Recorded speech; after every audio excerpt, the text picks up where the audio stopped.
If they're impermeable, they're not moving, doesn't matter what the gradient is. Okay? And again, that's passively active, it's a different story. Alright? Now, there's some things that dictate the movement of these molecules passively. And we're going to be concentrating on this. This right here, don't worry about it. Okay, for our purposes, it's something that we'll really never ever talk about. So just cross it out. I promise you that it will not be on the exam. Those first three, however, will be something that you'll be responsible for the next 2 semesters and beyond. Alright? So let's talk about these first three, directly proportional. That is the movement of molecules across membranes in a passive manner. So let's draw a picture. I'm going to draw 3 panels here. Okay, 3 columns. In the first column, we're going to talk about the magnitude of the gradient. Alright, so I'm going to draw a cell. And I'm going to draw a cell. I'm not going to go circle, I'm going to go rectangle this time. Get all nutty. There, that's a cell. Okay? Now, with this particular cell, I'm going to have 2 molecules, X and Y. I'm going to make X, I don't know, let's make it 50 here. Let's make Y, I don't know, 30. And then let's make the concentrations of each X and Y inside the cell, let's make them the same. Let's make them both 10. Okay, we have gradients, right? There's a difference, and the numbers are, once again, indicating the concentration, okay, of this particular molecule, X and Y. So obviously the movement of both of these molecules is going to be what? In or out of the cell? Obviously into the cell, but they're going to move differently. Why? Because the gradients are different. So there's a bigger gradient for X. So to give yourself a visual, nice big arrow. This is still going to move into the cell, but not as much because the gradient is small. The bigger the gradient, the greater the movement. Very simple, straightforward stuff, by the way. That's what we're doing right now. But here's the problem with the simple stuff, as I keep on stating over and over and over again, is that when I start to put detail onto this kind of stuff, the simple stuff is just gone. Okay? Don't let it happen. Alright? Keep the basic stuff in mind when you're studying the more complicated stuff that's coming very, very soon. Alright? And actually on the exam, I will pose questions in a way that will make you think about this simple stuff, make you critically think about this simple stuff, but if you remember the simple stuff, you understand what it means, you'll be okay. Alright? So the magnitude of the gradient, all that means is the bigger the difference in concentration on either side of the membrane, the more the movement. The driving force is just bigger. Alright? So that's number 1. Number 2, surface area. And this is something that you already talked about with Siebert. And so in this next column, so this is the gradient. This is the magnitude of the gradient.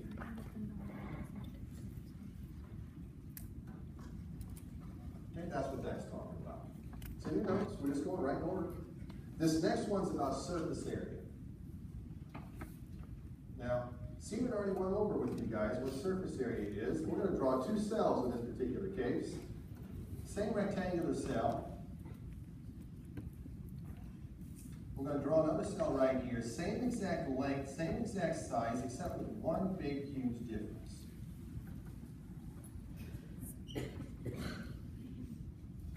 So those cells are exactly the same size. The membrane for each exactly the same length, except there's greater surface area. We're going to call that cell A. We'll call this cell B. We're going to have the same molecule move. We're going to say it's X again. Let's make X 50. In this one, let's make X 10 here. Let's make X 10 here. We have the exact same gradient in each case. We have the same exact molecule moving into each of these cells because we're going to assume permeability. But we're going to give ourselves a visual showing. There's going to be more movement of X in that cell than there is in that cell. Why? Because the surface area is greater. You guys understand what surface area means? Why the surface area in A is bigger? There's more membrane there. Let's just make believe that that's a road in A. And this is a road in B, and we had a car. Each car started right here. Which car would get to this end quicker? A or B, the road in B or the road in A. A car would get from here to here if the road was straight, than if the road was all windy. Why? There's more road. There's more road, there's more membrane from here to here than there is from here to here. Why? Because it's doing this. Tell me what those things are, by the way. Microvilli. There are cells within your body that have this kind of structure because it's their job to move lots and lots and lots of molecules across the membrane, and they will. Have you guys told where these cells are found? One of the places? Small intestine. You eat stuff like fats and carbs and proteins. You digest them down into amino acids, fatty acids, right? Monosaccharides. Those things need to make their way into the blood. They have to get through these cells first.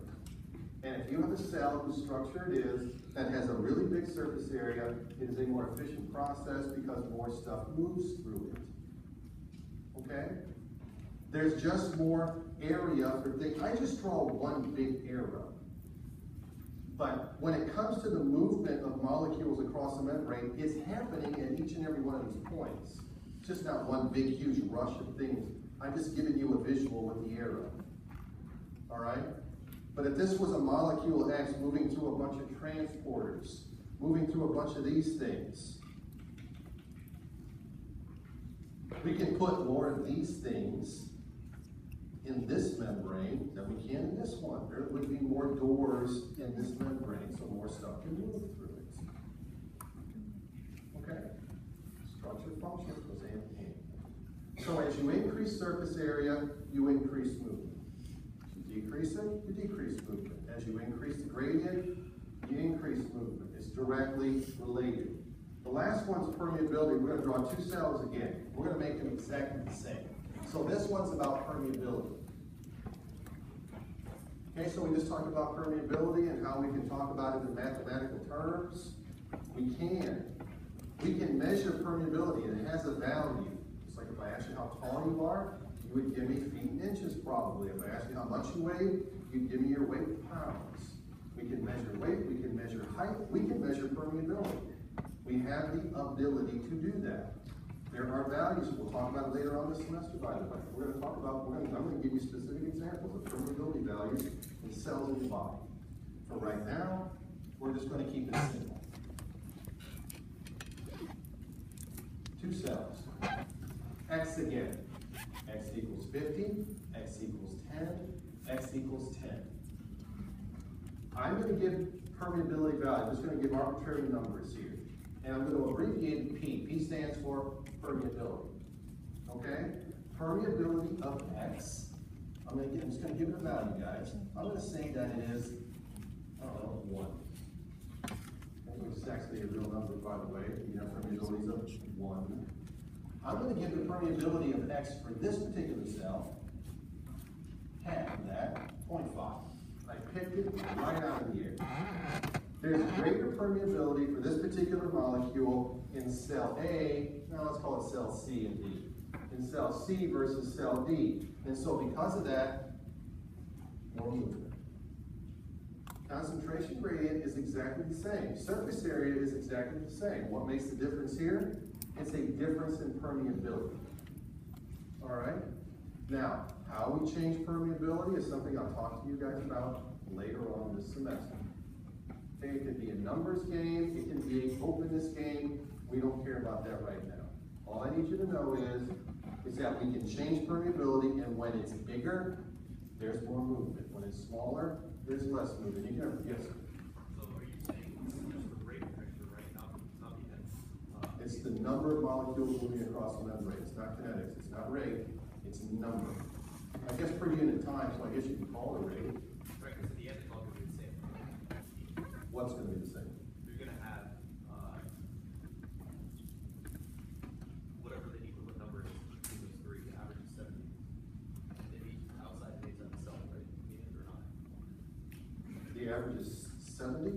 Or what? Yeah, because you had 50, 10, 10, you get 70, right? If you want to have homeostasis, right? You want to have the same amount inside and outside, all those cells, right? No, not necessarily. Something like that. No. see where you're going with that right now. No. Because the permeability of X at this point is 1, literally 10 milliseconds later. You guys know what a millisecond is? That's, you get 1,000 milliseconds in 1 second. So 100th of a second later, you can get 10 100ths of a second in a second. The permeability can go to 0. Permeability can change, not even like that. That's not that fast compared to what stuff happens inside the body. Permeability can go from 0 to 1 to 0.5 to 0.3 to 0.2 in literally milliseconds. And that allows things to occur properly. If that doesn't happen, by the way, you can't hear my voice right now. You wouldn't be able to see me. You would cease literally to exist if these types of changes that I just said don't happen. In millisecond periods of time, you would literally cease to exist. Your heart would stop, your brain waves would stop, everything would stop in your body. You would literally be a vegetable. Okay? And these are things that we'll talk about when we get to the nervous system especially. All right? But for right now, just the basics. Okay, I know it sounds dramatic, but I shit you not, if stuff doesn't do what it's supposed to do in milliseconds time, you are not, you just don't exist. You're dead. Okay? All right, so that right there is this stuff. Right here. That's what we just drew. Boom. Okay? What time do we have? What time did we start? 20, 36. Okay, we'll do simple diffusion and then we'll take a break. Okay, because simple diffusion is not going to take us long. So now what we're going to do is that we're going to get to the specific transport process. Simple diffusion is the first one that we'll tackle. We're just going to go right in order. The reason we're not going to take a whole lot of time with simple diffusion, because it is, of the bunches that we have to talk about, the easiest one to understand. With simple diffusion, we have the movement, and it's shown in this particular picture, which is why I threw it up on the screen again. The movement of some molecule through the membrane, either into or out of a compartment, without the help of anything. It just has the ability to squeeze through the membrane. We don't need a protein, a transporter, to help it. So with simple diffusion, we have molecules that can literally just squeeze through the membrane, but there are only specific molecules that have the ability to do that. And what are they? Really small gases, like oxygen, like CO2. What's CO2? Carbon dioxide, we talked about that. Or a really, really small lipid molecule. Can you give me a really, I know you can't because we talked about it. Can you give me a really, really small lipid molecule? Really small. 2 words. Fa. Fatty acid. Fatty acids. Fatty acids have the ability to move through membranes through simple diffusion. But it's not all lipids. I asked for a really small lipid. And fatty acid was the one that should come to mind because we talked about them. But we talked about other lipids as well. So when we drew a fatty acid,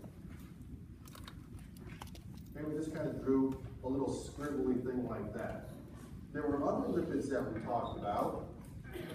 That one right there, what's that called? That's a triglyceride. So there's a glycerol there. We have these fatty acids, 3 of them, that's why we get the word tri. A triglyceride is too big. A triglyceride cannot move through a membrane, even though it is a lipid, even though it can incorporate within that phospholipid bilayer. Okay? Even though fats can, but they have to be small enough. So, yes, no, for simple diffusion. Again, they're both fats. Do we need a gradient? Do we need a gradient? If they can just simply move through the membrane, do we need a gradient? Of course we do. You have to give them a reason to move. They won't move unless there's a gradient. That doesn't change. That's what all passive transport mechanisms do. Permeability? Yes or no? They can just squeeze through the membrane. Do we need permeability? Of course. If they're moving through the membrane, by definition, they're permeable. Okay? Triglycerides are impermeable to membranes via simple diffusion. Okay? All right, that's all I'm going to say for simple diffusion. I'm going to take a break. When we come back, we're going to spend the entire rest of the period on osmosis.